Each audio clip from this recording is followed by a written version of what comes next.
कर्मों का हो बेड़ा पार है, नाव पापों की डूबे मजेदार है, दुख दूर करेगा परमात्मा, सारे सुखों का जो भंडार है।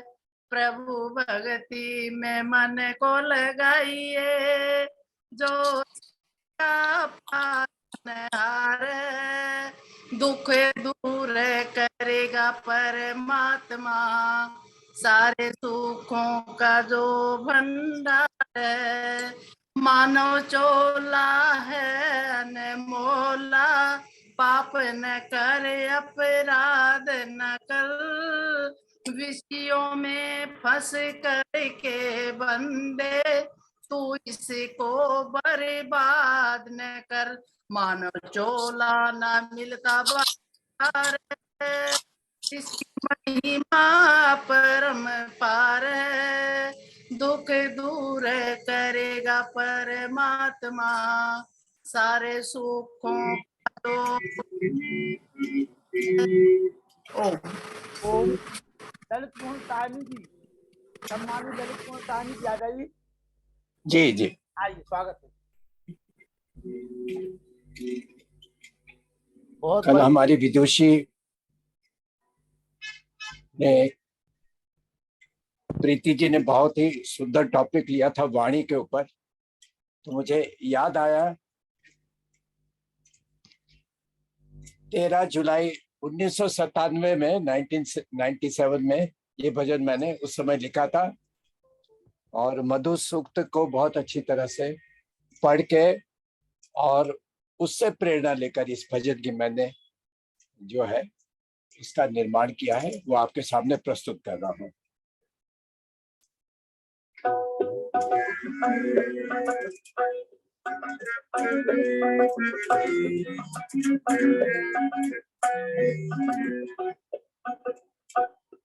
वाणी तुझे सजाऊं, मधुमय तुझे बनाऊं, वाणी तुझे सजाऊं, मधुमय तुझे बनाऊं, मेरे मन के चिंतनों से, मेरे मन के चिंतनों से अमृत तुझे पिलाऊं, वाणी तुझे सजाऊं।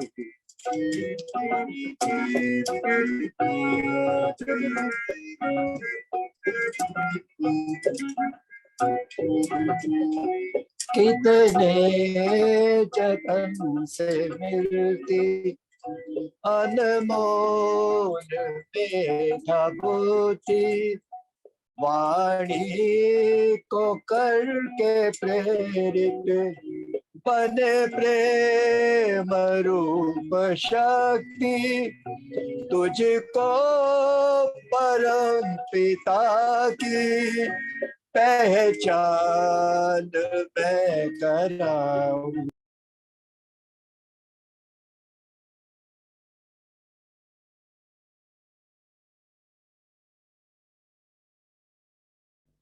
साहनी जी माइक बंद हो गया, माइक खोल लीजिए।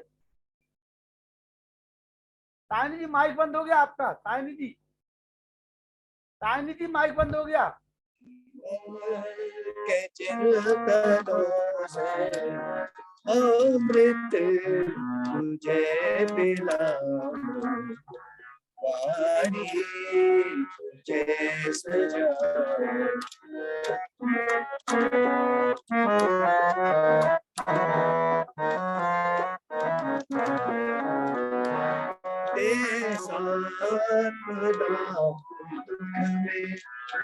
मगर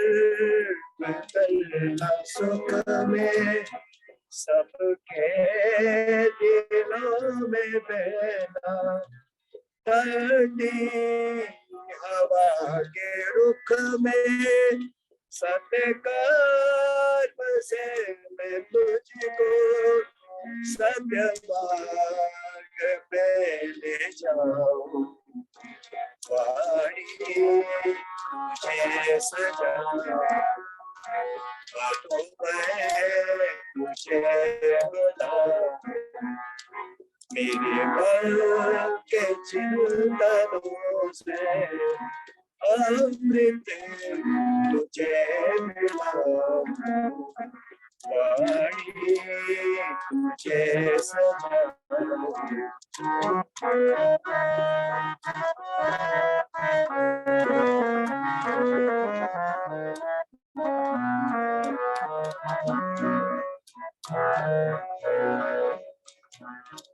वेदों से तुम करी हो और ज्ञान से गुणी हो निर्मल पवित्र बन कर प्रभु छाव में पली हो आवेद ज्ञान देकर वसुवित तुझे बना वाणी तुझे सजा मधुमय तुझे बना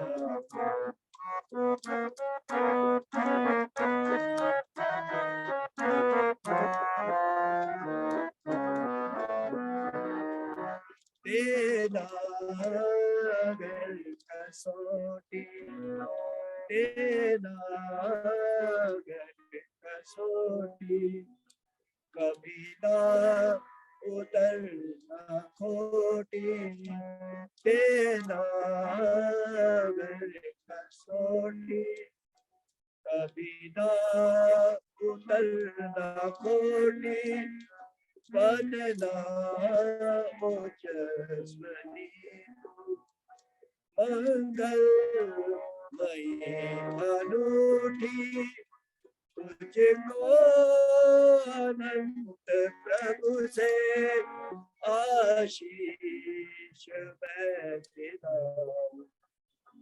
वाणी तुझे सजा मधुमय तुझे बना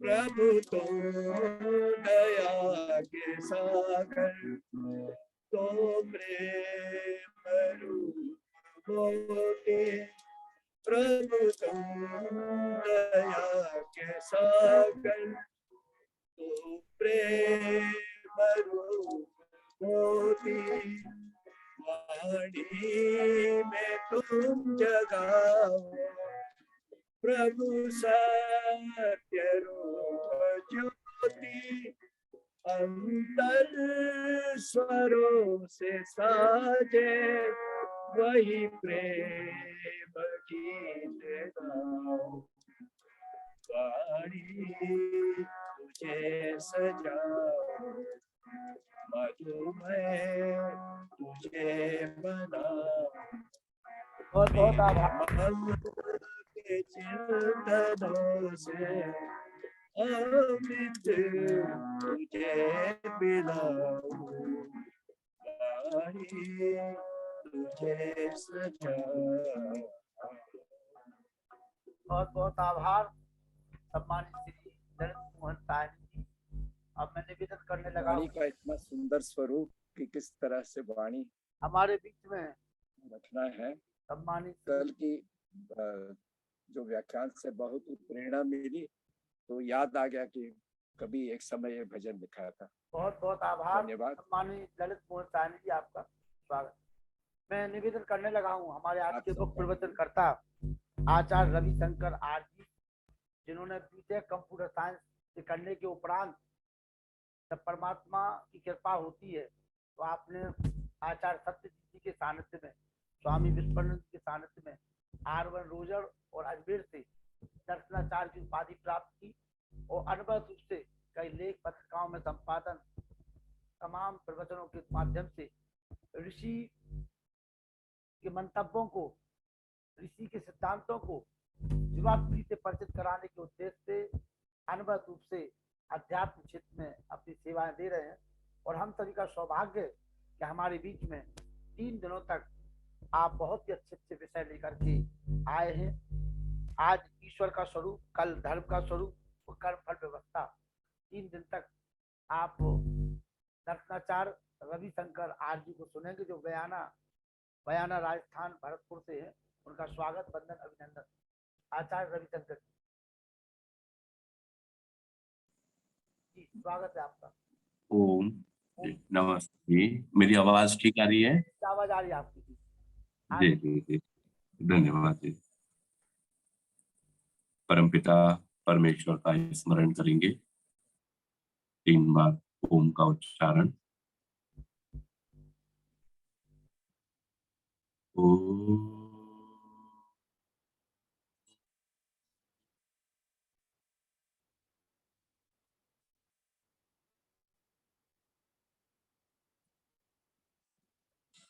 ओम।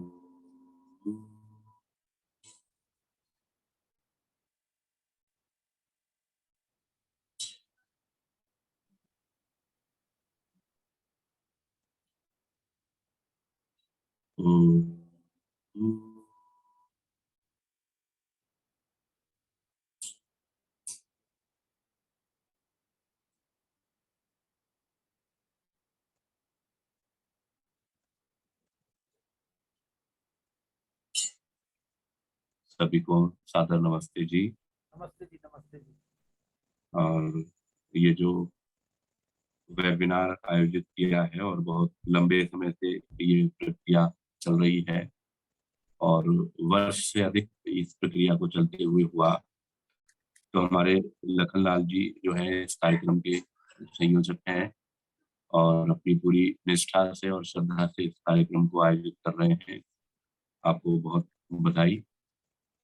और इस कार्यक्रम में जो पूरे भारतवर्ष से दूर दूर से जुड़े हुए सभी ऋषि भक्तों को मेरा नमस्ते। तो आज का जो विषय जो है ईश्वर का स्वरूप,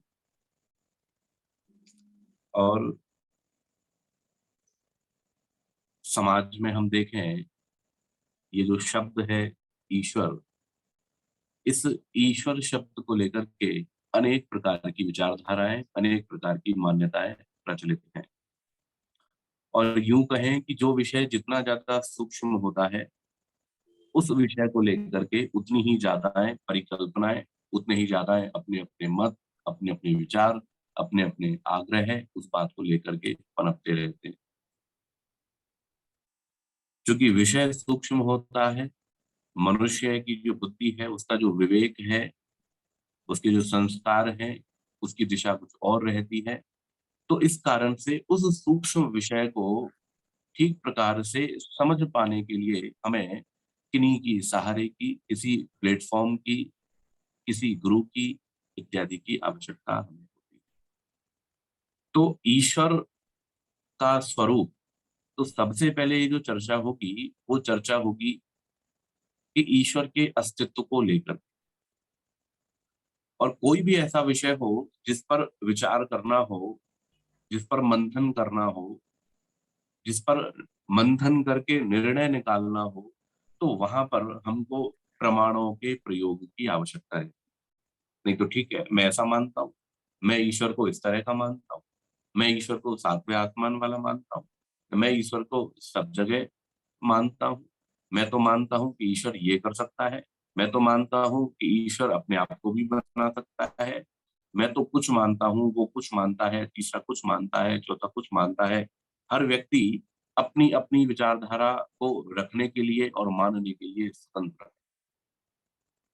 लेकिन ऐसे करने से तो कोई निर्णय, ऐसे करने से तो तत्व का निर्णय नहीं होगा।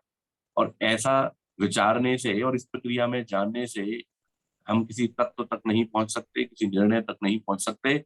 और जब तक हम किसी तत्व तक और किसी निर्णय तक जब तक नहीं पहुंचेंगे, और वो निर्णय जब तक सत्य की कसौटियों से खरा हुआ नहीं होगा, तब तक हम उस निर्णय को सत्य नहीं कह।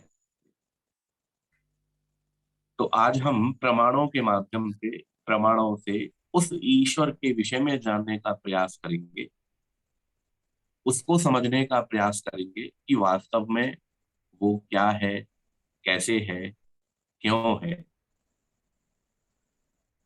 तो सबसे पहला जो विषय जो प्रारंभ होगा किसी भी तत्व को लेकर के, वो ये होगा, उसके अस्तित्व पर प्रश्न होगा कि क्या वास्तव में ईश्वर है या नहीं। आप में से भी कई सारे लोग जुड़े हुए हैं। वैसे सत्संग का जो लाभ है वो लखनलाल जी के द्वारा प्रतिदिन दिया ही जाता है। आप लोग सब जुड़ते हैं और ज्ञान को प्राप्त करते हैं ज्ञान की गंगा में। लेकिन हो सकता है आप में से कुछ ऐसे हों जो पहली बार इस सत्संग से, इस कार्यक्रम से जुड़ रहे हों, या फिर आप में से कई ऐसे हों जो ईश्वर के बारे में सुनते तो रहते हों, लेकिन आज उनके लिए आवृत्ति करने का अवसर। तो हर व्यक्ति के लिए कुछ ना कुछ प्राप्त करने का, कुछ ना कुछ सीखने का, कुछ ना कुछ नया विचारने का अवसर यहाँ पर अवश्य ही मिलेगा। तो ईश्वर है या फिर नहीं, कुछ कहेंगे ईश्वर है और कुछ कहेंगे ईश्वर नहीं। किसी का होना या नहीं होना वो उसके प्रमाणों पर आधारित होगा। एविडेंस चाहिए उसके लिए सबूत चाहिए कि जिसके आधार पर हम ये कह सके नहीं, हाँ ये चीज है अथवा ये चीज नहीं है। और आज का आधुनिक विज्ञान को अगर हम देखें या फिर आज हम वैदिक विज्ञान को देखें, दोनों ही विज्ञानों को जब हम देखेंगे तो दोनों में एक बात कॉमन निकल करके आएगी और वो होगी कार्य कारण के सिद्धांत। कि यदि कार्य वहां पर यदि दिखाई दे रहा है तो कार्य के दिखाई देने से वहां पर हमें कारण का बोध हो जाता है। हमने देखा ये मोबाइल, हमने देखा लैपटॉप, ईयरफोन है, चार्जर है, बहुत सारी वस्तुएं जो हमारे आसपास में है जिनसे हम व्यवहार करते हैं, उन सारी चीजों को हमने देखा। और देख करके हमें कभी भी ये नहीं लगा होगा कि ये अपने आप बन गई। कभी भी इस तरीके से हमारे मन में ये विचार नहीं आया होगा कि यदवा तदवा ऐसे ही ये तो बस हो गया होगा, ये तो बन गया होगा। हम सब इस बात से परिचित हैं, सब हम इस बात को अनुभव करते हैं, नहीं हाँ ये वस्तुएं हैं, ये चीजें हैं। तो निश्चित रूप से इन वस्तुओं को बनाने वाला कोई ना कोई व्यक्ति तो वहां पर अवश्य ही होना। कोई तो वहां पर होगा जिसने इस पूरे इन पदार्थों को, इस मोबाइल को, लैपटॉप को, चार्जर को, टेबल को, कुर्सी को, एसी को, कूलर को, पंखे को, इन सब को बनाया होगा। तो जब हमें ये पता लगा कि ये जो सारी चीजें हैं, इन सारी चीजों को किसी न किसी ने बनाया है, तो अगर हम ईश्वर के विषय में चर्चा करना चाहते हैं तो सबसे पहला बिंदु उसमें ये होगा कि इस सारे संसार को लेकर के वहां पर विचार। आप में से श्रीकांत जी ने हाथ उठाया है। नहीं नहीं नहीं, वो अभी अभी अभी किसी का हाथ नहीं उठेगा, सबके हाथ उठेंगे बाद में। जी, मैं उन्हीं का उत्तर दे रहा था कि ये जो हमारी जो व्यवस्था है, इस व्यवस्था में पहले हमारा व्याख्यान होगा, फिर उसके बाद में आपके प्रश्नों का समाधान करने का प्रयास किया। रविशंकर जी, कुछ लोग क्या है कि तो उनको पता ही नहीं है, वो हाथ उठ जाते हैं उनके, इसलिए आप कुछ। हाँ हाँ, जी जी, हाँ जी, बिल्कुल जी।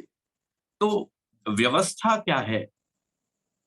जब कहीं भी हम किसी कार्यक्रम में जाते हैं, किसी मंदिर में जाते हैं, किसी ट्रस्ट में जाते हैं, ऑर्गेनाइजेशन में जाते हैं, किसी वेबिनार में जाते हैं, स्कूल में जाते हैं, कॉलेज में जाते हैं, कहीं पर भी जाए, यदि वहां पर कोई व्यवस्था दिखाई दे रही हो तो उस व्यवस्था को देख करके हमें ये ज्ञान हो जाता है कि निश्चित रूप से इसको कोई ना कोई, इस व्यवस्था को बनाने वाला, इस व्यवस्था को सुनियोजित ढंग से चलाने वाला कोई ना कोई व्यक्ति वहां पर।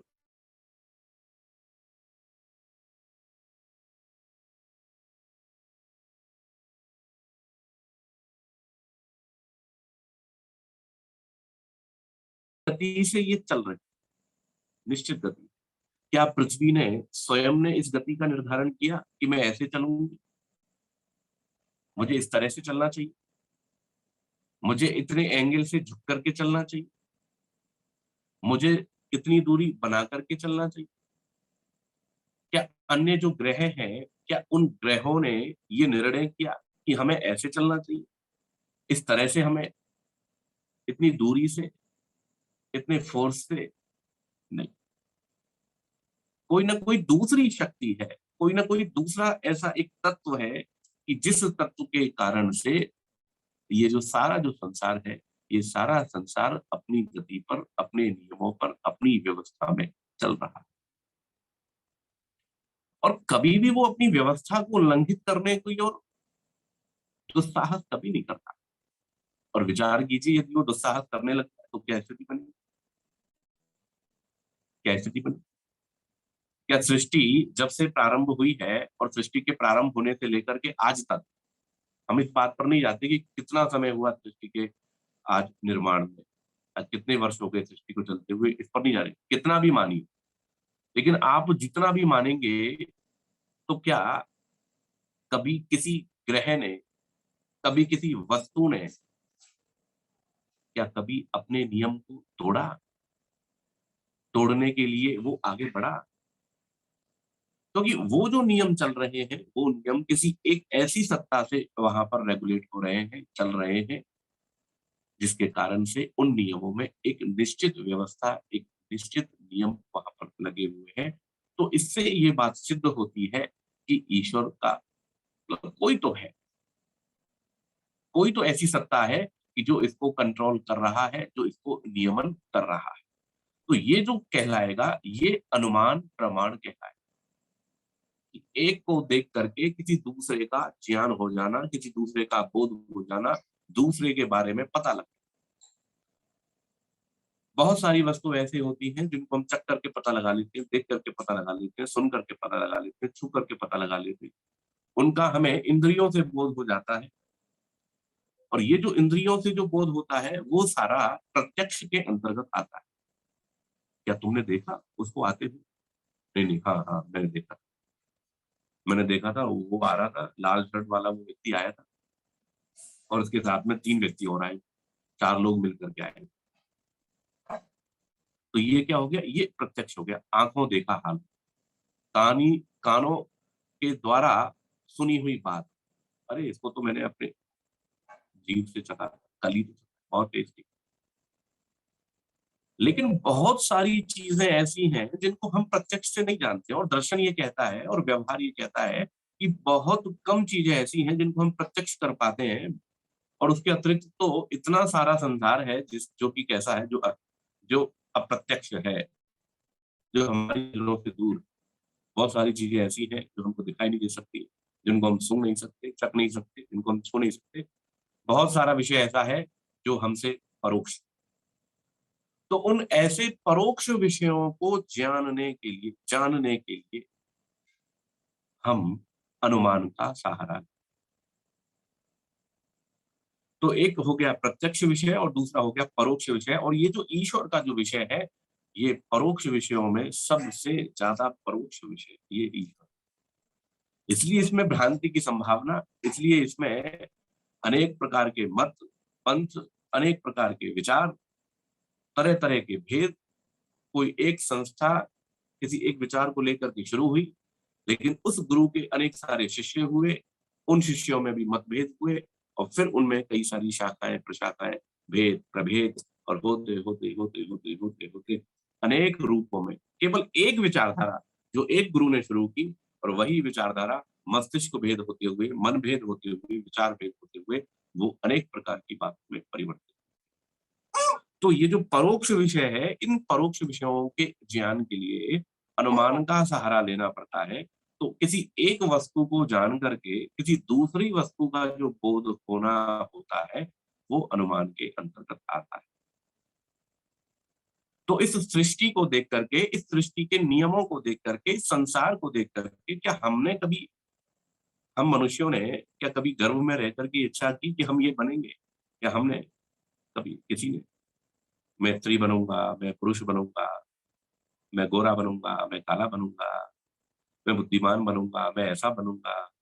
कभी। तो कोई दूसरी सत्ता है जो इसको नियमित कर रही है, नियंत्रित कर रही है, ये हमें पता लग जाता है। और ये पता लगते ही इस बात की सिद्धि हो जाती है कि कोई तो, किसी की सत्ता तो है कि जो इसको चला रही है, इसको नियंत्रित कर रही है।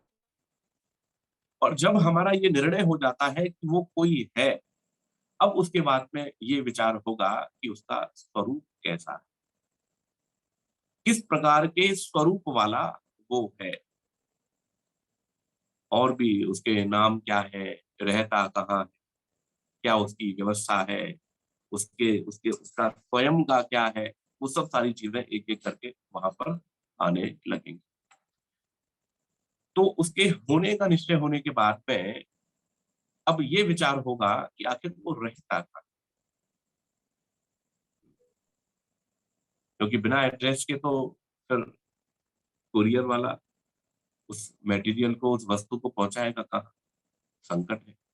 पता तो होना चाहिए, अगर मिलना हो किसी से तो उसका पता तो होना चाहिए। तो उस ऐसी सत्ता के विषय में जिसने सारे संसार को बनाया है, उसका पता हमें ज्ञात होना आवश्यक है कि आखिर वो रहता कहाँ, रहना चाहिए। जब हम ये निर्णय करके करके आ गए कि इस सारे संसार को जो बनाने वाला है, इस सारे संसार को जो चलाने वाला है, वो कोई है, तो अब विचार थोड़ी सी सूक्ष्मता से करना होगा कि जो परमाणु है बहुत सूक्ष्म है। बहुत जो स्थूल चीजें हैं उनको हम अपनी आंखों से देख लेते हैं, विजुलाइज कर लेते हैं, विचार लेते हैं, लेकिन जो परमाणु है उसके बारे में विज्ञान भी बताता है। क्या वास्तव में, क्या वो परमाणु, अगर हम परमाणु के विषय में विचार करने लगे, क्या वो परमाणु क्या स्वयं निर्णय करते हैं कि हमें ऐसा करना चाहिए? क्या उन परमाणुओं की ऐसी स्थिति है? तो परमाणुओं में भी जो संयोग हो रहा है, परमाणुओं में भी जो जोड़ हो रहा है, बहुत सारे परमाणु मिलकर के इस सृष्टि का निर्माण करने में जो एक कारण बनते हैं, तो अब प्रश्न ये खड़ा होगा कि उन परमाणुओं को जोड़ता कौन है? तो जो भी कोई जोड़ने वाला होगा, जो भी कोई बनाने वाला होगा, निश्चित रूप से उन परमाणुओं के अंदर भी उसकी उपस्थिति, जो सूक्ष्म तत्व है, जो इस संसार के बनाने का जो मूल तत्व है, जो सबसे सूक्ष्म तत्व है, जिसको दर्शन की भाषा में मूल प्रकृति और सत्व रज तम के नाम से जाना जाता है, जिसको वैशेषिक और न्याय की भाषा में जिसको परमाणु के नाम से जाना जाता है, उसको आप परमाणु ले लीजिए।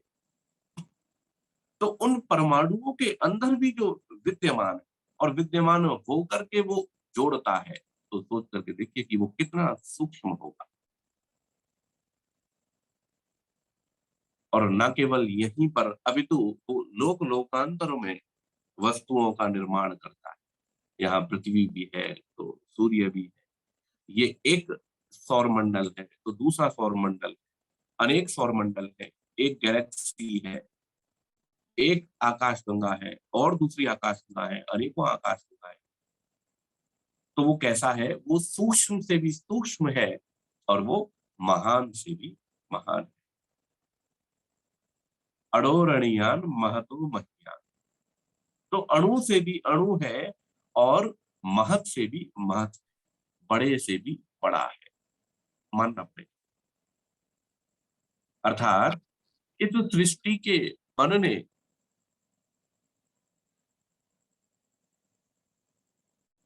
अर्थात ये जो सृष्टि है, इस सृष्टि के बनने में जहां कहीं भी ये सृष्टि है, वहां उसकी उपस्थिति का होना अनिवार्य है।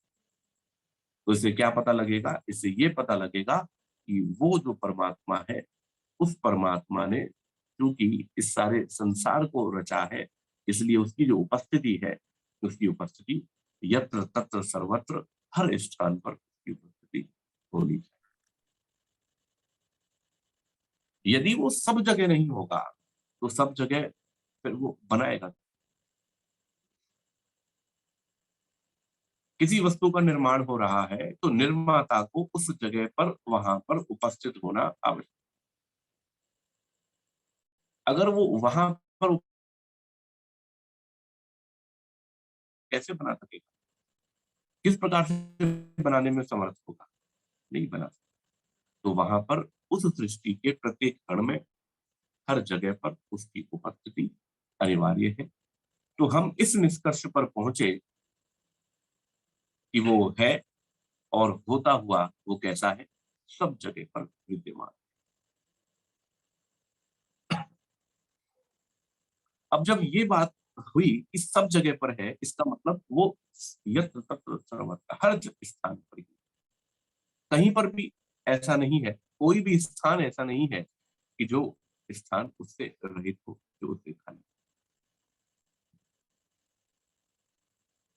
मेरे घर में भी है, मेरे घर के बाहर भी है, मेरे शरीर में भी है, मेरे शरीर के बाहर भी है, मेरे इस शहर में भी है, मेरे इस राज्य में भी है, इस मेरे देश में भी है, अन्य देशों में भी है। तो सब जगह पर उसकी विद्यमानता है। तब ही हम ये कह सकेंगे कि वो इस सारे संसार को बनाने वाला है। अब जब ये निर्णय हो गया कि वो है और सब जगह है, तो अब आगे एक विषय और आएगा कि जब उसने इस सारे संसार को बनाया होगा, तो ये निश्चित बात है कि उसको इस सारे संसार को बनाने का जो ज्ञान है कि ये संसार कैसे बनता है। किसी व्यक्ति ने किसी वस्तु को बना दिया, किसी कारीगर ने, मिस्त्री ने तो बना दिया, तो निश्चित सी बात है कि उसको उस वस्तु के बनाने का ज्ञान है। उसको पता है कि इसको कैसे बनाया जाता है, उसको पता है कि कितने डिग्री टेम्परेचर को रखते हुए इस वस्तु को मेल्ट किया जाएगा, उसके बाद में फिर उसको मोल्ड किया जाएगा, फिर इसको सुखाया जाएगा, कितने समय तक उस परिस्थिति में इस वस्तु को रखना है, उस निर्माता को पता है। तब जाकर के ही एक सर्वश्रेष्ठ वस्तु का निर्माण संभव होगा। और ये जो निर्माता है, इस निर्माता की खुद ये है कि इसने ये जो कुछ भी बनाया हुआ है, वो कैसा बनाया है? न्यूनता से रहित बनाया। किसी भी प्रकार की कोई न्यूनता नहीं। मतलब कोई बुद्धिमान से बुद्धिमान, होशियार से होशियार कोई ये कहने लगे नहीं तो ऐसा नहीं, ऐसा होना चाहिए था। मनुष्य का ये जो शरीर बनाया है, इस शरीर में ऐसा नहीं, ऐसा कर देता तो ज्यादा बेस्ट होता। लोक में जितनी भी सारी वस्तुएं आती हैं, उन सबके अपडेट वर्जन जो हैं, वो वर्जन आपको देखने को मिलते हैं। हर 6 महीने में, हर 2 महीने में, हर साल भर में हर वस्तु का अपडेट वर्जन वहां पर आपको देखने को मिलेगा। क्योंकि हम मनुष्य हैं, और हम मनुष्य हैं तो हमें जो है ज्ञान को अपडेट करने की आवश्यकता रहती है। हम सीखते रहते हैं, हमारा ज्ञान अपडेट होता रहता है, और ज्ञान अपडेट होता रहता है तो उसके आधार पर हम वस्तुओं को भी अपडेट करते रहते हैं। नहीं, अब ये डिमांड आ रही है, डिमांड के हिसाब से इसको ऐसा ना करना चाहिए। लेकिन कमाल की बात यह है कि ये जो मनुष्य का शरीर है या पशु का शरीर है, कोई गाय को जैसा पहले बनाया था, गाय को 1000 साल पहले जैसा बनाया था, वैसा ही आज भी, कोई अंतर नहीं। लाख साल पहले मनुष्य जैसा था, आज भी वैसा ही। जहां आग पहले थी वहीं आग आज भी है। तो किसी भी प्रकार की कोई न्यूनता नहीं है। पूर्ण रूप से परिपूर्णता को रखते हुए उसने इस सारे शरीर को, इस सारी रचना को बनाया है। तो वो कैसा है? वो पूर्ण रूप से ज्ञान को लिए, इसे पता लग रहा है।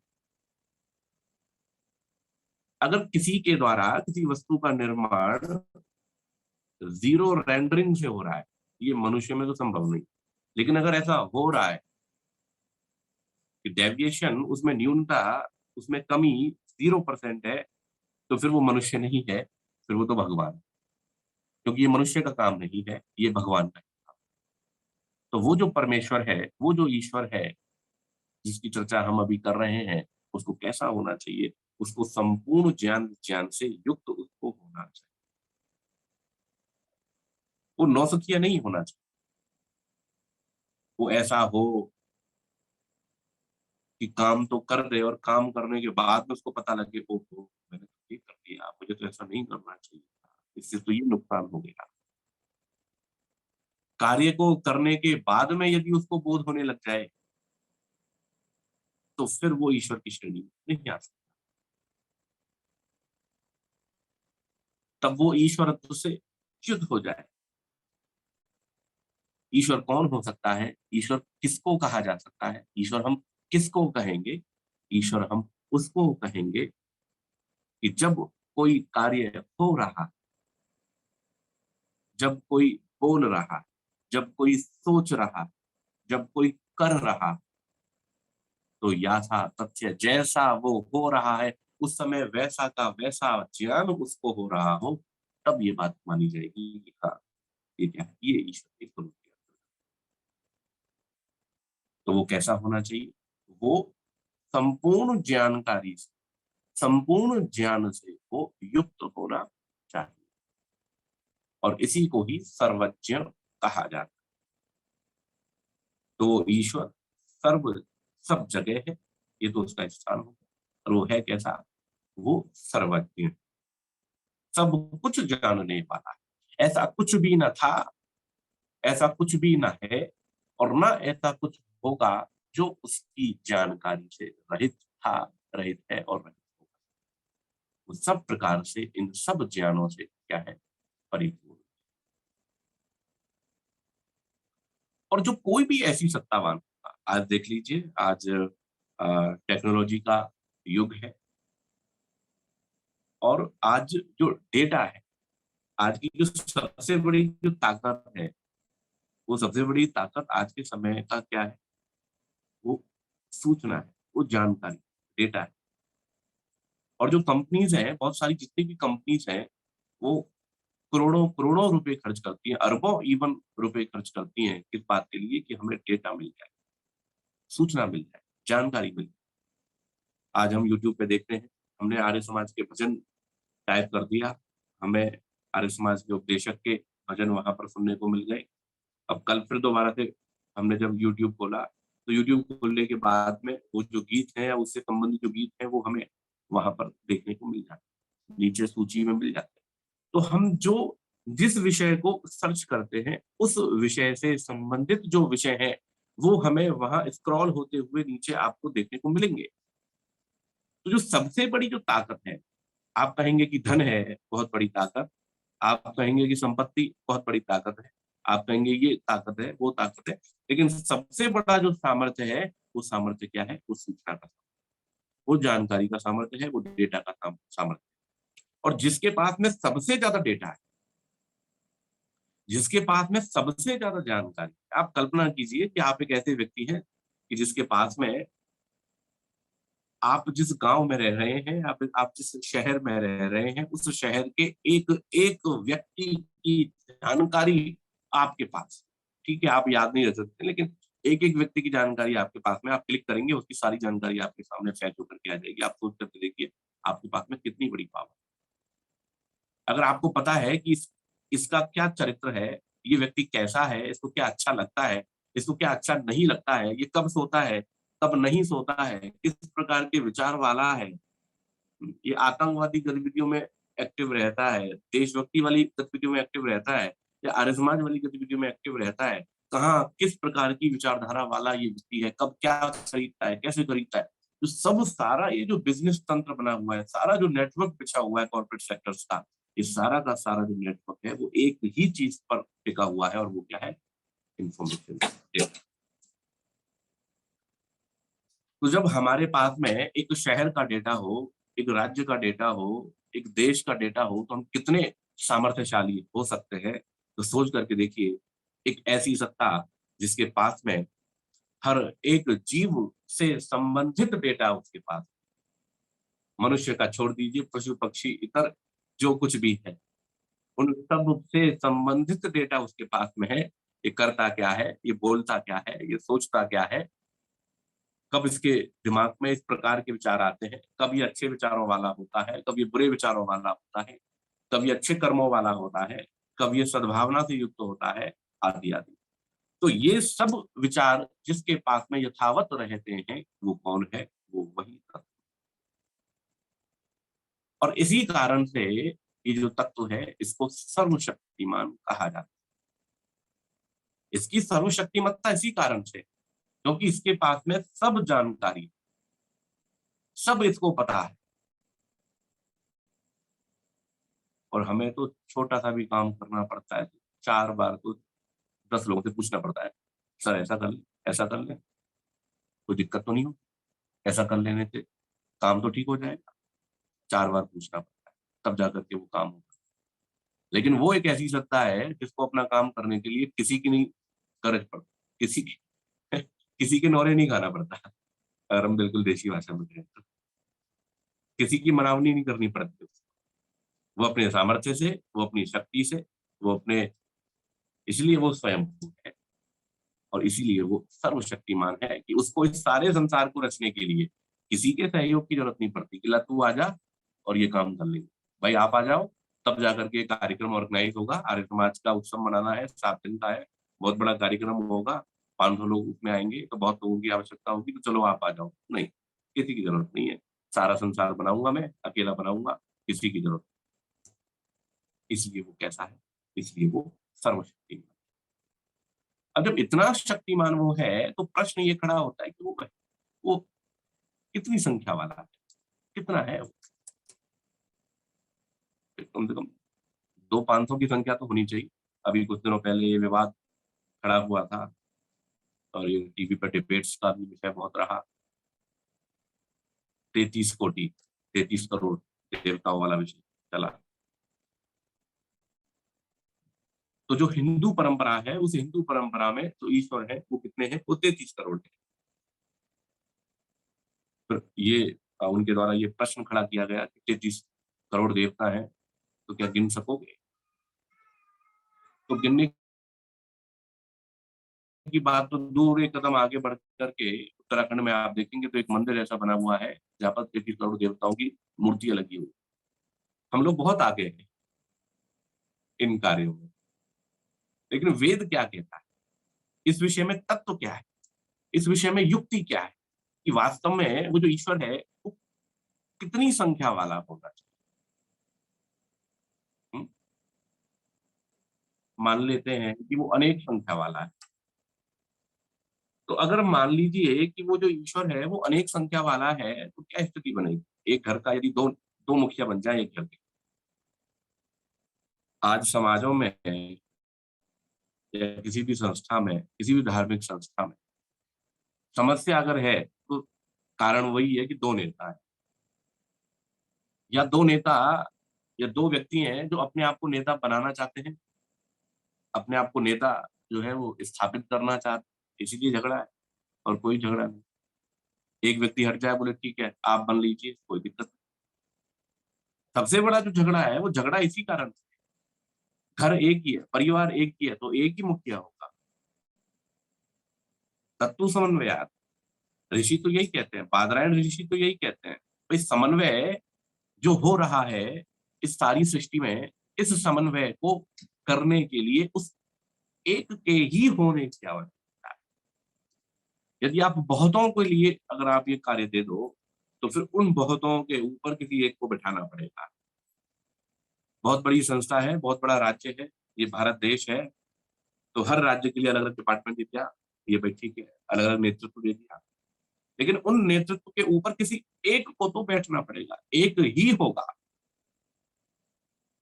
राजा तो एक ही होगा, और एक से ज्यादा जहां पर होने लगे तो वहीं पर ही विरोध की स्थिति होगी, कलह की स्थिति होगी, युद्ध की स्थिति होगी। तो तर्क क्या है, युक्ति क्या है, व्यवस्था क्या है? व्यवस्था ये है कि जिसने इस सारे संसार को बनाया है, जिस कुशलता से बनाया है, जिस नियम से बनाया है, जिस परफेक्शन के साथ में बनाया है, तो आवश्यक ये है कि फिर उसको एक ही होना चाहिए, एक ही वो रहे। अनेकता की स्थिति नहीं बन सकती, नहीं तो फिर समन्वय की स्थिति नहीं बन सकती, एक छोटे से मॉडल में समन्वय नहीं बन सकती। तो नेता तो कितना होगा? एक ही होगा। तो वो जो है वो कितना है? वो एक। और जो ज्ञानवान होगा, ज्ञान को प्राप्त कर सकने वाला होगा, भाई मुझ में और एक इस डायरी में क्या अंतर है? मुझ में और इस डायरी में क्या अंतर है? इस डायरी को जब मैं उठाऊंगा तभी ये उठ सके। इसमें मैं कुछ प्रेरणा करूंगा तब जाकर के ही इसमें गति, मैं नहीं प्रेरणा करूंगा तो नहीं गति। तो ये तो भेद हुआ जड़ का, जड़ के कारण से ऐसा है। तो वहां पर किसी चेतन की आवश्यकता है, किसी ज्ञानवान की आवश्यकता। जो ज्ञानवान होगा वही दूसरे को चला सकता है, वही दूसरे को ऑपरेट कर कर सकता है।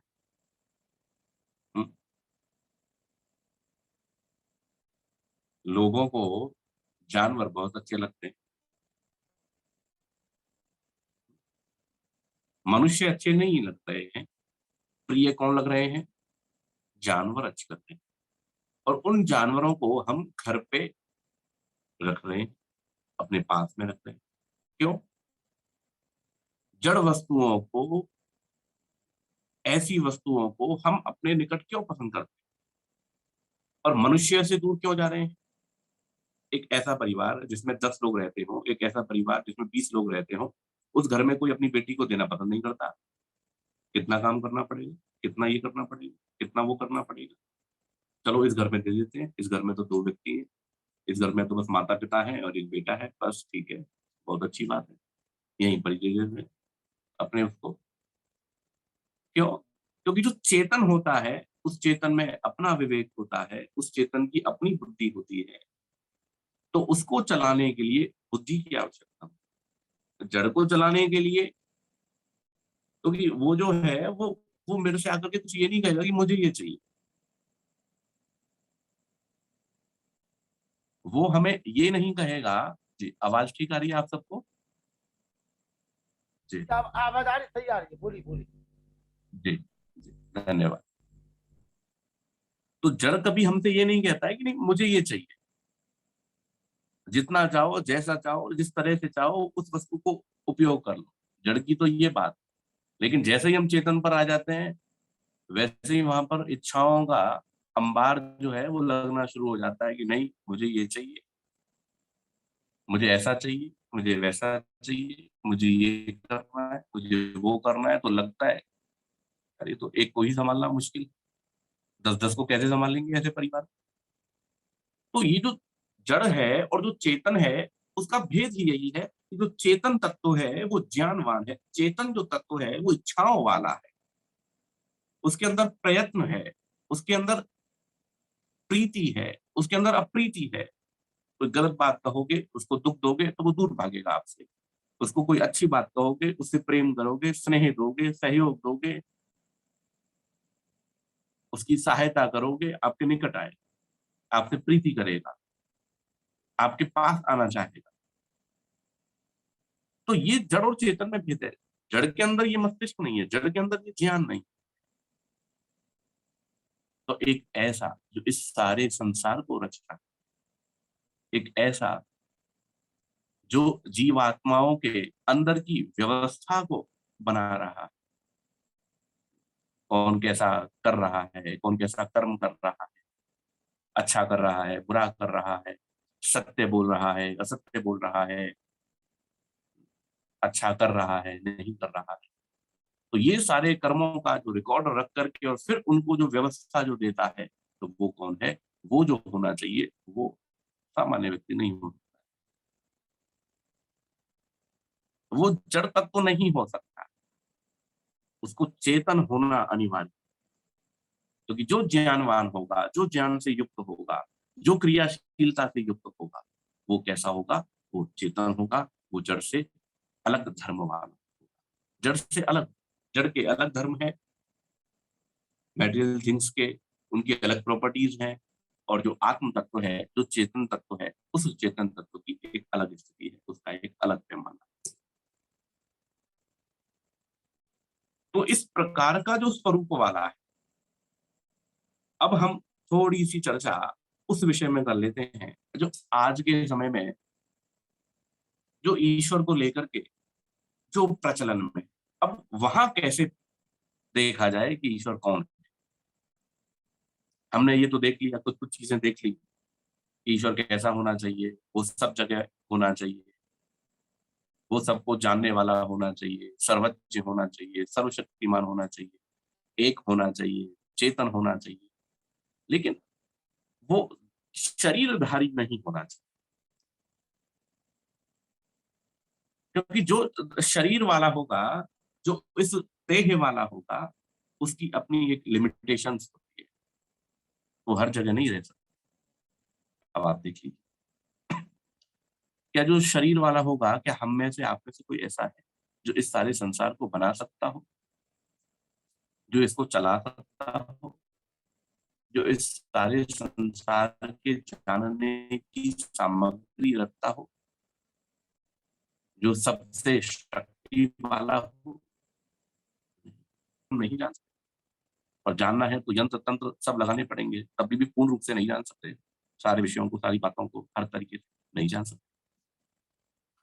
तो जो भी शरीर वाला होगा उसकी अपनी सीमाएं होंगी, उसका एक घेरा होगा, उसकी शक्ति भी सीमित होगी, उसका ज्ञान भी सीमित होगा, उसकी क्रियाएं भी सीमित होंगी, उसकी वाणी भी सीमित होगी, उसका जो कार्य है, उसकी योजनाएं हैं, वो सब क्या होंगी, वो सब सीमित होंगी, उसके लक्ष्य भी सीमित होंगे।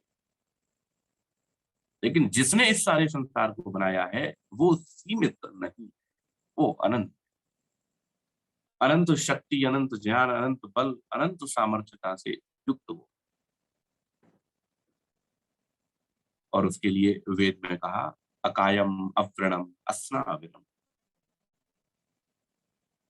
उसके अंदर छिद्र नहीं हो सकता, वो नस नाड़ियों से रहित है। ये सब क्या है, ये सारी बातें उस ईश्वर के स्वरूप की कसौटियां हैं। और जब शरीर ही नहीं है तो फिर जन्म भी वहां पर नहीं है, और जन्म भी नहीं है तो फिर वहां पर मरण भी नहीं। तो वो जो ईश्वर है, वो ईश्वर जन्म से और मरण से, जन्म से और मृत्यु, उत्पत्ति और विनाश, इन दोनों ही प्रक्रियाओं से क्या है, वो रहित है। सुख से, दुख से। इस पूरे संसार में देखिए, किसी भी स्थान में हो, किसी भी पद पर हो, किसी भी संपत्ति की किसी भी स्थिति पर हो, कहीं पर हो, कैसा भी क्यों ना हो, कोई ऐसा व्यक्ति नहीं मिलेगा जो सुख दुख से रहे। हम सब जितनी भी जीवात्मा इस सारे संसार, हम सब सुख के लिए आगे बढ़ते। आप में से और हम में से कोई एक भी ऐसा नहीं, कोई सिंगल वन, एक भी ऐसा नहीं है जो इस परिस्थिति से रहे, जिसको हम ये कह सकें कि नहीं, ये तो ऐसा है जिसको सुख नहीं, ये तो ऐसा है जो ये दुख नहीं चाहता है। कोई भी नहीं। हर व्यक्ति, हर जीवात्मा, चाहे पशु है, चाहे पक्षी है, चाहे कीट है, पतंग है, कोई भी है, वो सब सुख चाहता है और दुख नहीं चाहता है। और उसी के लिए ही वो क्या है, सतत प्रयत्नशील है, सतत उसके लिए अग्रसर हो रहा है, सतत उसकी प्राप्ति के लिए अग्रसर हो रहा है। तो उसकी प्राप्ति का जो मूल स्रोत है, जिसको कि वेद कहता है, जिसको कि दर्शन कहता है, क्योंकि हमने अब तक जो चर्चा की वो चर्चा ये की कि ये जो सारा संसार बना है, इस सारे संसार को किसने बनाया और ये सारा संसार कैसे बना। लेकिन अगर हम इस विषय पर चर्चा करने लग जाएं कि आखिर इस संसार को बनाया क्यों, क्यों हम कह रहे हैं कि वो परमात्मा है, वो ईश्वर है जिसने सारे संसार को बनाया है, वो ओम है, वो सर्वरक्षक है, वो एक है, उसका जन्म नहीं होता, उसकी मृत्यु नहीं होती, वो सुख दुख से रहित है, इत्यादि इत्यादि बहुत सारी बातें हमने। लेकिन अब सबसे अंतिम विषय ये है, सबसे अंतिम बात ये है कि आखिर उसने क्यों रचा इंसान। अब इसका उत्तर आपको किसी भी विज्ञान की पुस्तक में देखने को नहीं मिल सकता, और ना ही इसका उत्तर आपको किसी वैज्ञानिक के द्वारा खोजने के योग्य है कि आखिर क्यों, क्यों निर्माण किया गया इस सारे संसार। इसका उत्तर तो केवल और केवल दर्शन ही दे सकता है। इसका उत्तर तो केवल और केवल वेद के द्वारा ही दिया जा सकता है कि आखिर इस संसार को क्यों बनाया। और स्वयं परमात्मा ने इस सारे संसार को बनाने का 4 ही प्रयोजन निर्धारित किए: धर्म, अर्थ, काम और मोक्ष। इस 4 से अतिरिक्त और कुछ भी नहीं। मध्यकालीन युग में एक ऐसी विचारधारा आई और उस विचारधारा ने ऐसा प्रतिपादित किया कि जो अर्थ का जो अर्जन है और उसका जो उपभोग है, सबको छोड़ो, इन सब से कुछ नहीं होने वाला, घर को त्याग लो, और त्याग करके सन्यासी हो जाओ, यही क्या है, यही सर्वश्रेष्ठ है। ब्रह्म सत्य जगत मिथ्या, ये जो जगत तो क्या है, मिथ्या है, इससे कोई लेना देना नहीं।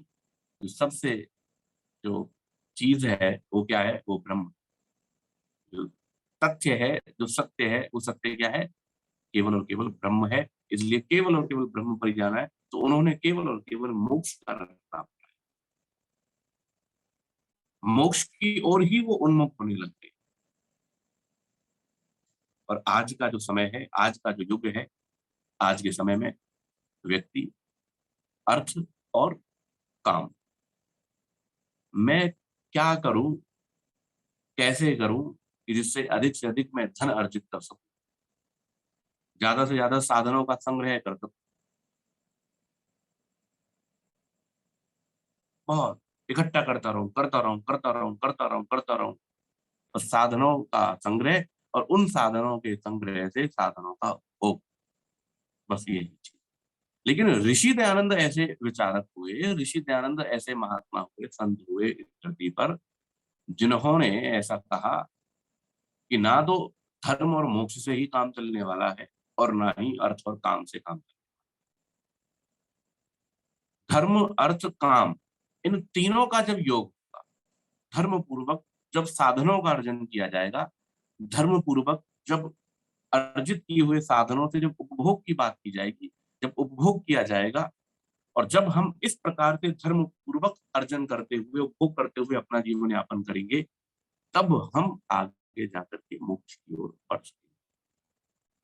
ये जो एक पैरामीटर दिया, सारे वेद, दर्शन, उपनिषद, उपवेद, ब्राह्मण ग्रंथ, इन सब ग्रंथों को, हजारों हजारों ग्रंथों को पढ़ करके दयानंद स्वामी ने जो निर्णय दिया, वो निर्णय यही दिया कि उस परमात्मा ने ये जो सारा संसार रचा है, इस सारे संसार को रचने के लिए उसने जो प्रयोजन रखा है, वो प्रयोजन केवल और केवल 4 हैं: धर्म, अर्थ, काम और मोक्ष।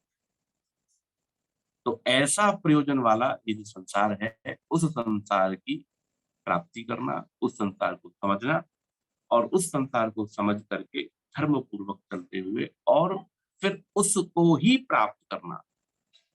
क्योंकि चाहते सभी सुख को हैं, लेकिन जो सुख का जो स्रोत है, सुख की जो खान है, सुख का जो अंबार है, वो परमेश्वर है। तो उस परमेश्वर की तरफ भी, उस आनंद स्वरूप परमेश्वर की तरफ भी, क्योंकि उसका स्वरूप आनंद ही, सत, चित और आनंद। सत के विषय में हमने देखा कि वो सत्तावान है, चित्त के विषय में हमने देखा कि वो चेतन स्वरूप है, और इसके साथ में वो आनंद स्वरूप, और उसी के द्वारा, उसी के रास्ते पर, उसी के माध्यम से ही हम आनंद की प्राप्ति को कर सकते हैं। तो ये जो ईश्वर का मार्ग है, ये जो ईश्वर की बात है, ये जो ईश्वर का स्वरूप है, वो वेदोक्त स्वरूप है।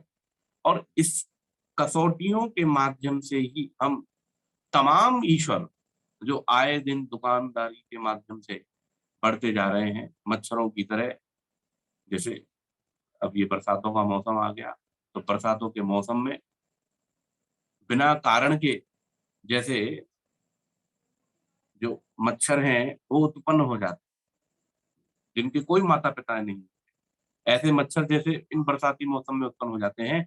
ऐसे ही आए दिन जो ईश्वर को लेकर के अपनी अपनी बात कहते रहते हैं, नए नए तर्क प्रस्तुत करते रहते हैं, नए नए कुतर्क प्रस्तुत करते रहते हैं, और नए नए ईश्वरों को गढ़ते रहते हैं।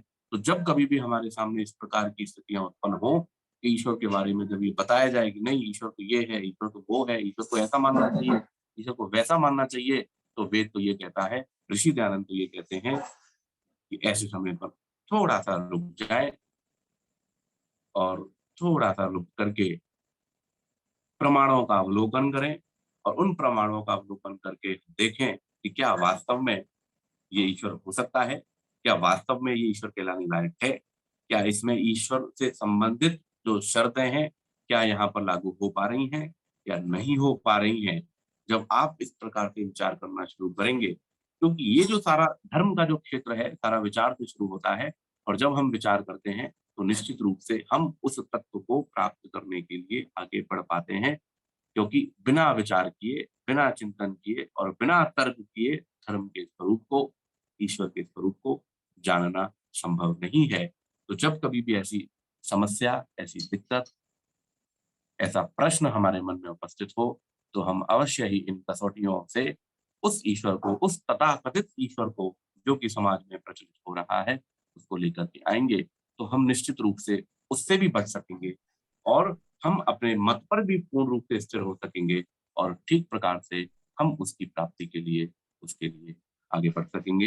ये कुछ विचार मैंने ईश्वर को लेकर के आपके सामने रखे।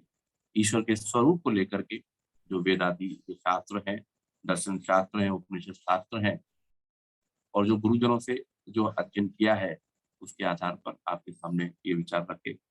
और हमारे श्री लखनलाल जी आर्य, जिन्होंने मुझे ये अवसर दिया, उनके लिए मैं उनका धन्यवाद करता हूँ। और आप सब सुधी श्रोतागण जो आप सब सुन रहे हैं पिछले 1 घंटे से बड़े धैर्य से, आप सब लोग अपने आप को म्यूट करके और किसी को सुन रहे हैं, तो आप भी बधाई के पात्र हैं। चलिए, ये थे हमारे दर्शनाचार्य रविशंकर आरजी, बयाना, भरतपुर, राजस्थान से, और बहुत ही दर्शनों के प्रमाणों के साथ में आपने अपनी बात रखी है। मैं निवेदन करने लगा हूँ अपने श्रोती बिंदुओं से, किसी का कोई प्रश्न हो तो अपना रेज द हैंड उठा दें, हम आपको बुला दें तुरंत, जो भी मन में शंका हो।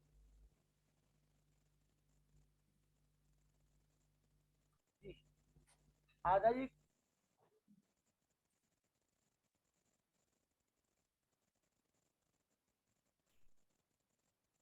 करुणा जी, वेद प्रकाश शर्मा जी, कोई शंका हो तो आ जाइए। हम जी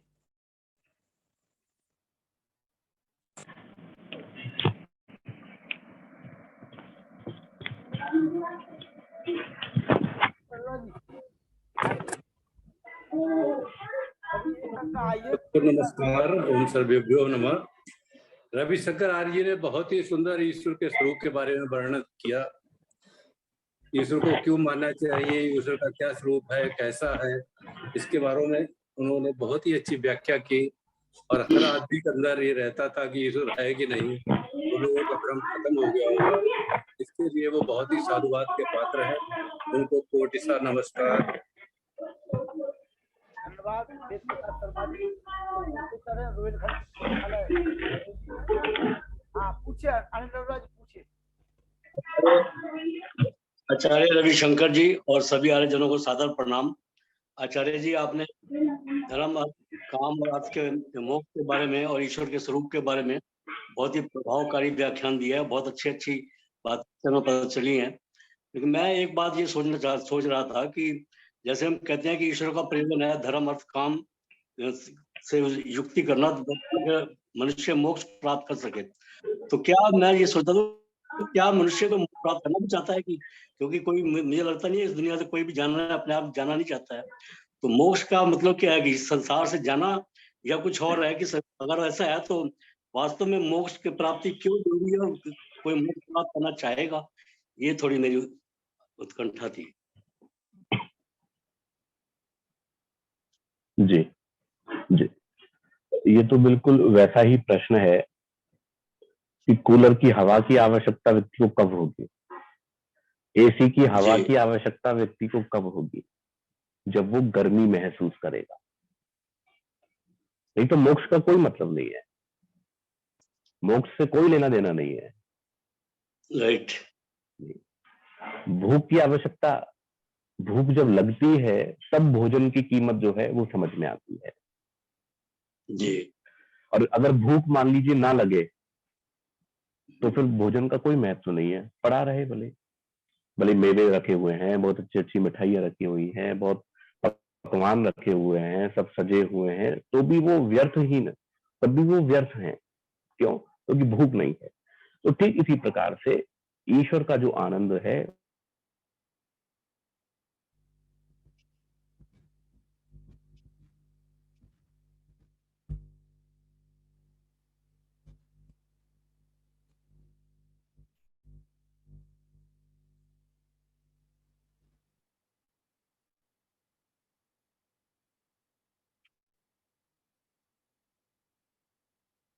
चंद्रकांता जी मेरी आवाज आ रही है? जो मोक्ष है वो तो यथावत है। जो संसार में इसके लिए कहा जाता है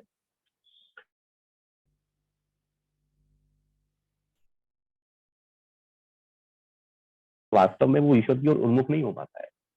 इसलिए दर्शनों में जो सबसे अंत में जो पढ़ाया जाता है वो ब्रह्म सूत्र पढ़ाया जाता है, वेदांत दर्शन पढ़ाया जाता है। और उसका जो पहला जो सूत्र है वो ऋषि ने दिया, अथा तो ब्रह्म जिज्ञासा। जब व्यक्ति सब कुछ इस संसार को देख ले, भोग ले, अनुभव कर ले, रूप रस गंध शब्द स्पर्श इन विषयों को अच्छी प्रकार से देख करके, भोग करके, और फिर एक निर्णय पर पहुंच जाए और उसको इस बात का निश्चय हो जाए कि नहीं, इससे मेरी जो इच्छा है, जो स्वाभाविक जो मेरी कामना है सुख प्राप्ति की, वो मेरी कामना इससे पूर्ण नहीं हो सकती, तब जाकर के वो वहां उस ओर अच्छी प्रकार से प्रवृत्त हो पाता है। एक प्रश्न और है। नहीं तो तब तक तो वो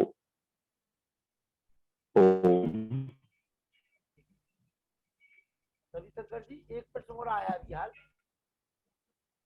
जी ओ सुरेश गर्ग जी, हाँ जी, प्रत्येक जड़ वस्तु में सप्त रज, बहुत बहुत धन्यवाद। प्रत्येक जड़ वस्तु में सप्त रज तम की उपस्थिति होती है।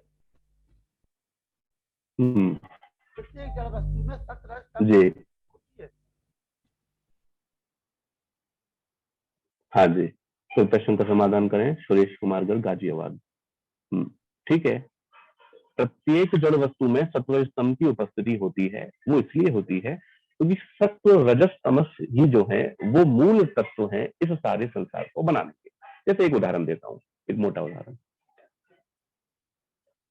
एक बहुत बड़ा बॉक्स है, उस बॉक्स में बहुत सारी रोटियां हैं, हजारों रोटियां होंगी, बहुत बड़ी संस्था है, बहुत लोगों को भोजन बनता है। अब आप उन 1000 रोटियों में से किसी भी रोटी को निकाल लीजिए, वो आटे से ही बनी होगी। क्यों? क्योंकि आटा ही क्या है, उसका कारण है। आटे से रहित होकर के वो रोटी नहीं बन सकती है। तो ठीक इसी प्रकार से ये जो भी कोई जड़ वस्तु आपको इस सारे संसार में दिखाई दे रही है, उस जड़ वस्तु का जो कारण है वो कारण वो सत्व स्तंभ ही है। इसलिए आप किसी भी जड़ वस्तु को उठा करके देखोगे तो वो सत्व स्तंभ से ही जुड़ करके मिल करके बनी हुई है। जी, और किसी का कोई प्रश्न तो पूछ लीजिए, किसी के मन में कोई शंका हो जो चल रहा है। चलिए मैं निवेदन करूंगा हमारे व्यासचंद्र शास्त्री जी से, जो बिहार प्रतिनिधि सभा के मंत्री है, बहुत ही उत्कट विद्वान है हमारे व्यासचंद्र शास्त्री जी। आइए। नमस्ते जी। नमस्ते नमस्ते जी। जी, नमस्ते जी, नमस्ते जी। मेरी आवाज आ रही है? जी, आ रही है। हाँ जी, बताइए जी। बहुत ही सुंदर हमारे माननीय रविशंकर आर्य जी ने अपनी बातें ईश्वर के स्वरूप विषय को लेकर के वर्णन किया।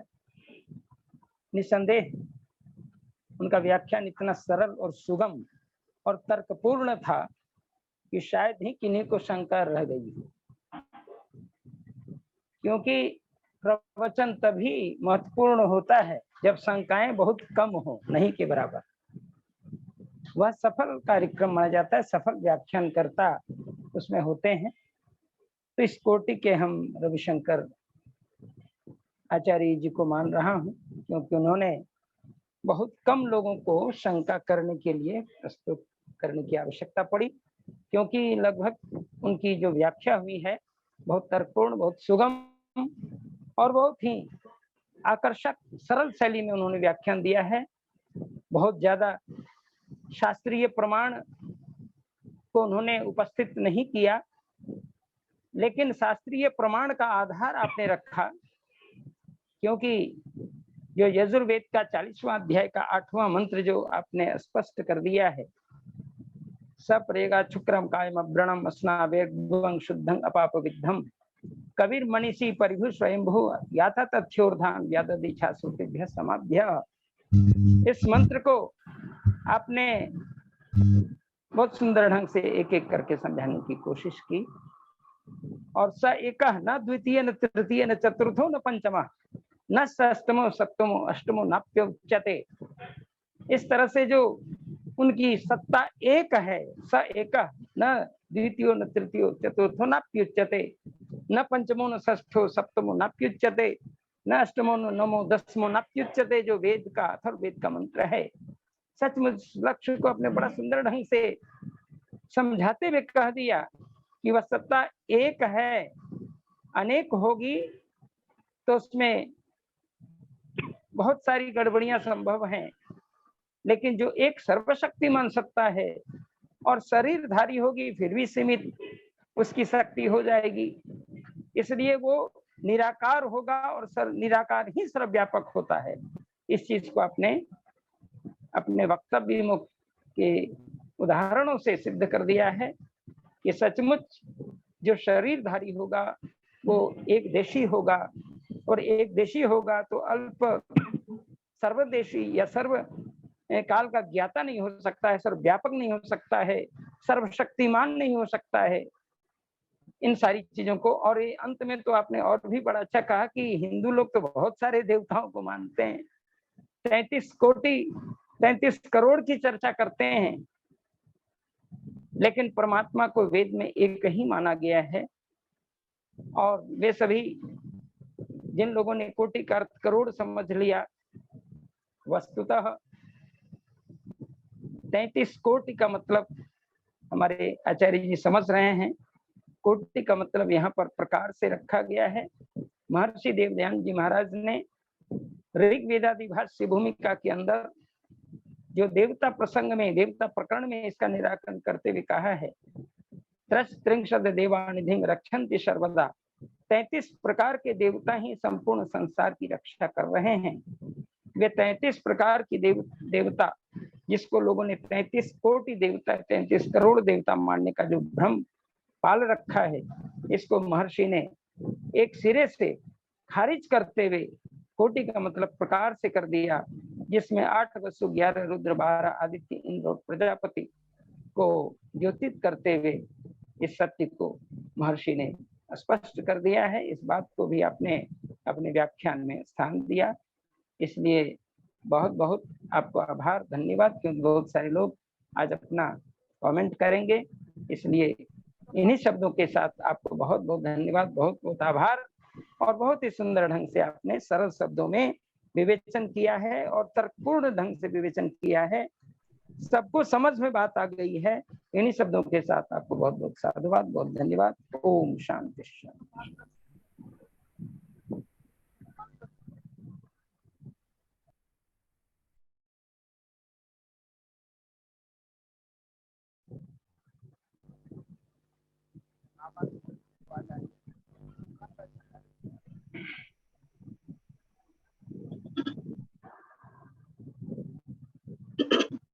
आदरणीय रविशंकर शर्मा जी हमारे मुख्य वक्ता, आदरणीय श्री व्यास सुंदर शास्त्री जी, प्रिय वीर लखनलाल जी, भाई अनिल जी तथा श्रद्धेय मुनि जी, आप सभी को सादर हार्दिक अभिनंदन।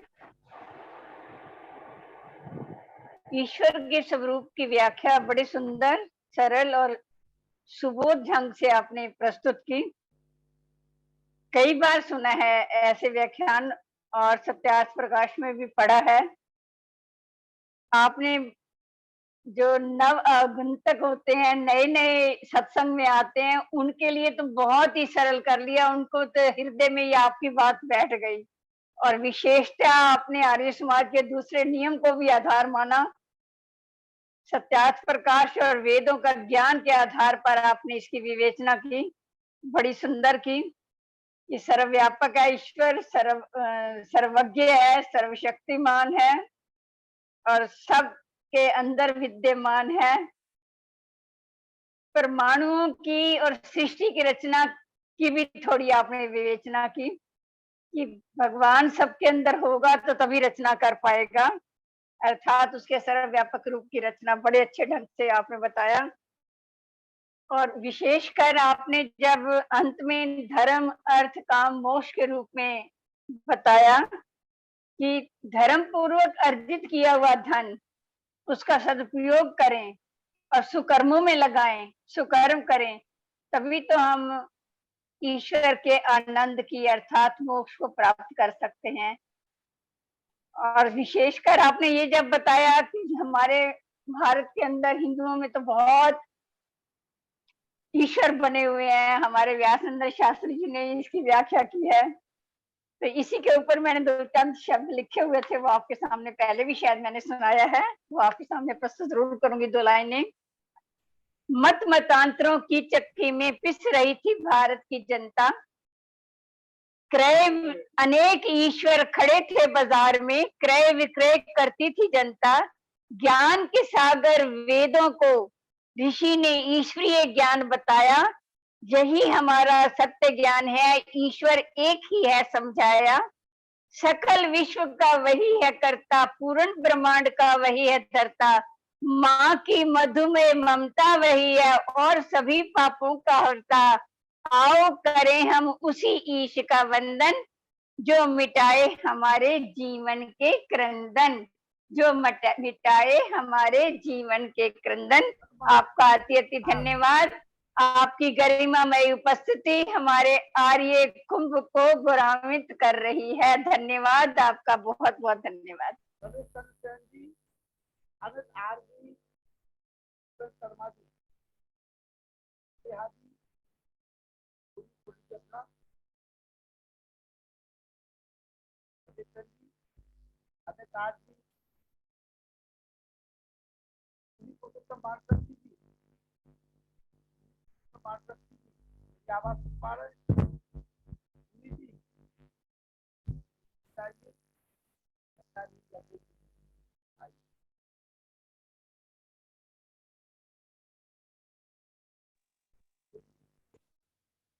ओम सभी के लिए सादर नमस्ते। आज का विषय हमारा ईश्वर का स्वरूप। इसको महर्षि दयानंद जी ने लिखा है, ईश्वर सच्चिदानंद स्वरूप है। और हमारे आचार्य सम्माननीय श्री रविशंकर आचार्य जी ने बहुत ही अच्छे प्रमाणों के साथ में, बड़ी सरल शैली में, माधुर्य के साथ में हमारे बीच, हम लोगों के बीच में रखा हुआ है। आपको साधुवाद। हमारे डॉक्टर व्यासनंदन शास्त्री जी, उन्होंने भी इसके ऊपर आपको साधुवाद दिया है, धन्यवाद देते हुए व्याख्या कर दी है। सम्माननीय नरूला जी, हमारे ललित मोहन साहनी जी, जिनका मैं पहले से भजन सुन लेता हूँ, डॉक्टर वेद प्रकाश शर्मा जी, माता चंद्रकांता जी, और सभी जिनको मैं देख पा रहा हूँ, नहीं देख पा रहा हूँ, सभी के लिए सादर नमस्ते। और पुनः पुनः आचार्य रविशंकर आचार्य जी का साधुवाद हृदय से अभिनंदन करते हुए मैं आपके मंगल की कामना करता हूँ। और जैसा कि अभी लखनलाल ने बताया हुआ था कि हम आपको 3 दिन सुन पाएंगे, तो हम लोगों का सौभाग्य है कि हम उनको कल और परसों और सुनेंगे। सभी के लिए सादर नमस्ते। चलिए, विजय शर्मा जी से हमारा निवेदन है, जो हमारे दानवीर हैं राजस्थान के। विजय शर्मा जी, आपका आशीर्वाद मिल जाए। विजय शर्मा जी, स्नेहा जी आ जाइए। स्नेहा जी बोलिए। स्नेहा जी बोलिए। विजय शर्मा जी राजस्थान जी, आइए भाई साहब। जी विजय शर्मा जी, मेरी आवाज सुन पा रहे, बोलिए। चलिए, विमलेश कुमार सिंह जी, आप आइए और शांति पाठ कराइए। विजय शर्मा जी, चलिए विमलेश जी आइए।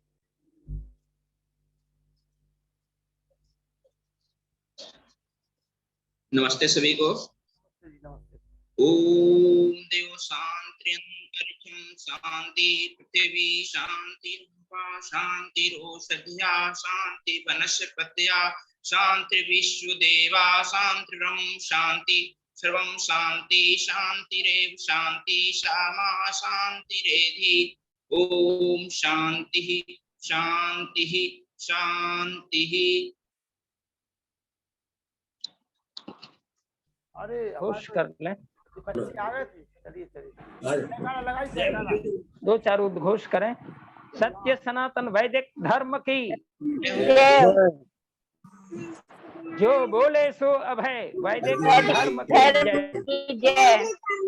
जो प्रवर्तक वेदोद्धारक महर्षि दयानंद सरस्वती की जय। अच्छा बच्चे बोल रहे हैं, बोलने दीजिए।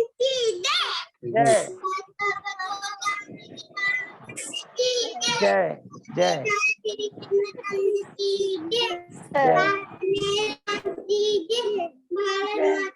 जय जय जलती रहेगी ऊंचा रहे।